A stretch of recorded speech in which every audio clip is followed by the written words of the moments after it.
नमस्कार दोस्तों, आपका मेरे YouTube चैनल सनातन त्योहार में स्वागत है।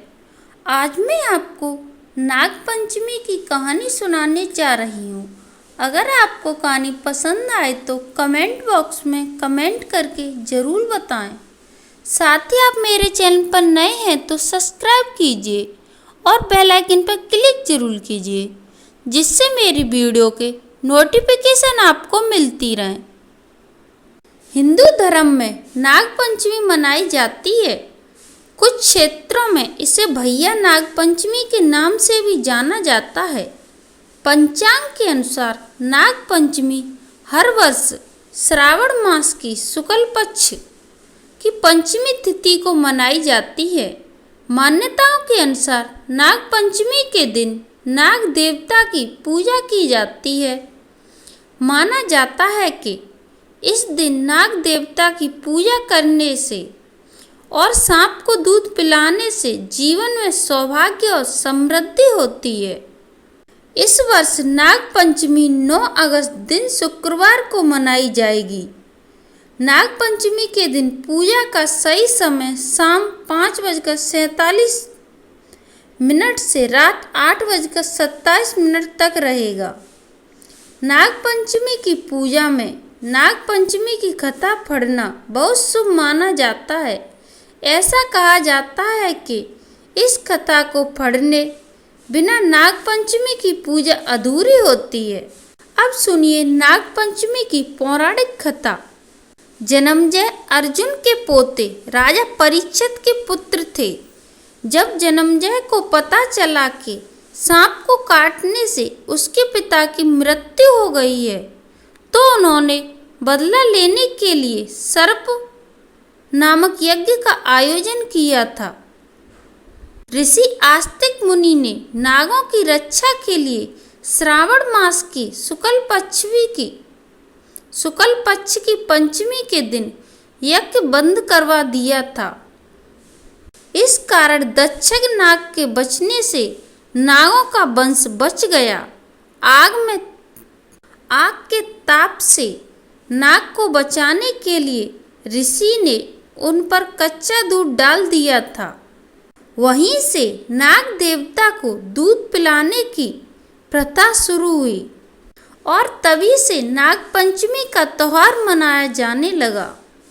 प्राचीन काल में एक सेठ जी के 7 पुत्र थे और 7 के विवाह हो चुके थे। सबसे छोटे पुत्र की पत्नी श्रेष्ठ चरित्र की और सुशील थी, लेकिन उसका कोई भाई नहीं था। एक दिन उस घर की बड़ी बहू ने घर को लीपने के लिए पीली मिट्टी लाने के लिए सभी बहुओं को साथ चलने को कहा। तभी सभी एक साथ डलिया और खुरपी लेकर मिट्टी खोदने के लिए निकल पड़ी। जब बहुएं मिट्टी खोद रही थीं, तभी वहां से एक सर्प निकला, जिसे बड़ी बहू खुरपी से मारने का प्रयास करने लगी। यह देखकर छोटी बहू ने उसे रोक दिया और कहा, यह बेचारा निरपराध है। यह सुनकर बड़ी बहू ने उसे नहीं मारा। तब वो सांप एक ओर जा बैठा। तब छोटी बहू ने उससे कहा, मैं अभी लौटकर आती हूँ, तुम यहीं पर रहना, तुम कहीं जाना मत। इतना कहकर सबके साथ मिट्टी लेकर घर चली गई। कामकाज में फंसकर सर्प से वादा किया हुआ वह भूल गई। उसे दूसरे दिन यह बात याद आई तो वह सबको वहीं छोड़कर सर्प के पास चली गई। सर्प अभी भी उसी स्थान पर बैठा था, जिसे देखकर छोटी बहू बोली, भैया मुझसे भूल हो गई, उसकी क्षमा मांगती हूँ। तब सर्प बोला, अच्छा तू आज भी मेरी बहन है और मैं तेरा भाई हूँ। तू आज से मेरी बहन है और मैं तेरा भाई हूँ। तुझे मुझसे जो मांगना है वो मांग ले। वह बोली, मेरा कोई भाई नहीं है। अच्छा हुआ तुम मेरे भाई बन गए और मुझे कुछ नहीं चाहिए। कुछ दिन गुजर जाने के बाद वह सर्प मनुष्य का रूप धारण करके छोटी बहू के घर आया और उससे कहा कि मैं उसका दूर का रिश्तेदार का भाई हूँ, बचपन में ही बाहर चला गया था। उसके विश्वास दिलाने पर परिवार के लोगों ने छोटी बहू को उसके साथ भेज दिया। उसने मार्ग में बताया कि मैं वही सर्प हूँ, इसलिए तू डरना मत और जहाँ चलने में कठिनाई हो वहीं मेरी पूंछ पकड़ लेना। छोटी बहू ने वैसा ही किया और इस प्रकार वह उसके घर पहुंच गई। सर्प के घर के धन और ऐश्वर्य को देखकर आश्चर्यचकित हो गई। इस तरह से वह उसके घर में रहने के लगी। एक दिन सर्प की माता ने उससे कहा, मैं एक काम से बाहर जा रही हूँ, तू अपने भाई को ठंडा दूध पिला देना। उसे इस बात का ध्यान नहीं रहा और उसने सांप को गर्म दूध पिला दिया, जिससे उसका मुख जल गया। यह देखकर सर्प की माता को गुस्सा आ गया, परंतु सर्प के समझाने पर वह चुप हो गई। तब सर्प ने कहा कि बहन को अब उसके घर भेज देना चाहिए। तब सर्प और उसके पिता ने उसे बहुत सारा सोना चांदी, हीरे जवाहरात, वस्त्र आभूषण देकर उसे विदा कर दिया। इतना ढेर सारा धन देखकर बड़ी बहू ने उससे जलने लगी और कहने लगी कि तेरा भाई तो बड़ा धनवान है, तुझे तो उससे और भी धन लाना चाहिए। सर्प ने जब यह वचन सुना तो उसने सब वस्तुएं सोने की लाकर दे दी। यह देखकर बड़ी बहू ने कहा कि इन वस्तुओं को झाड़ने की झाड़ू भी सोने की होनी चाहिए। तब सर्प ने सोने की झाड़ू भी लाकर दे दी। सर्प ने छोटी बहू को हीरा मणि का एक अद्भुत हार दिया।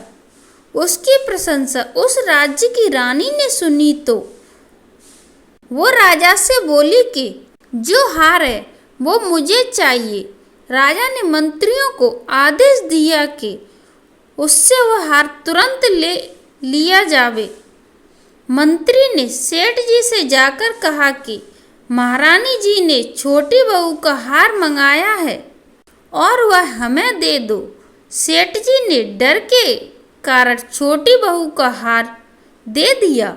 छोटी बहू को यह बात बहुत बुरी लगी। उसने अपने सांप भाई को याद किया और उससे प्रार्थना की कि भैया, रानी ने हार छीन लिया है, तुम कुछ ऐसा करो कि जैसे ही रानी वो हार पहने वह सर्प में बदल जाए और वह मुझे लौटा दे। तब वो हार हीरे और मणियों का वो जो था। सर्प ने ठीक वैसा ही किया। जैसे ही रानी ने हार पहना वैसे ही वह हार सर्प में बदल गया। यह देखकर रानी चीख पड़ी और डर गई। यह देखकर राजा ने सेठ के पास जाकर खबर भेजी कि छोटी बहू को तुरंत भेजो। सेठ जी स्वयं छोटी बहू को लेकर राजा के दरबार में उपस्थित हुए। राजा ने छोटी बहू से इसका कारण पूछा तो वह बोली, राजन, धृष्टता क्षमा करना, ये हार ऐसा ही है कि मेरे गले में हीरे और मणियों का रहता है और अगर इसे कोई और पहनता है तो यह हार गले में सर्प बन जाता है। छोटी बहू ने जैसे ही उसे पहना वैसे ही वह हार हीरे और मणियों का बन गया। यह देखकर राजा ने प्रसन्न होकर उसे बहुत सारी मुद्राएं देकर पुरस्कार किया। उसके धन को देखकर बड़ी बहू ने ईर्ष्या से अपने पति को उसके विरुद्ध भड़काया, जिस कारण पति ने अपनी पत्नी के आचरण पर शक किया। तब वह स्त्री फिर से अपने सर्प भाई को याद करने लगी। उसी समय सर्प ने प्रकट होकर कहा कि मेरी धर्म की बहन के आचरण पर किसी ने संदेह प्रकट किया है तो मैं उसे खा लूँगा। यह सुनकर छोटी बहू के पति बहुत प्रसन्न हुआ और उसने सर्प देवता को प्रणाम किया। कहते हैं उसी दिन से नाग पंचमी का त्योहार मनाया जाता है और स्त्रियां सर्प को अपना भाई मानकर पूजा करने लगीं। धन्यवाद दोस्तों।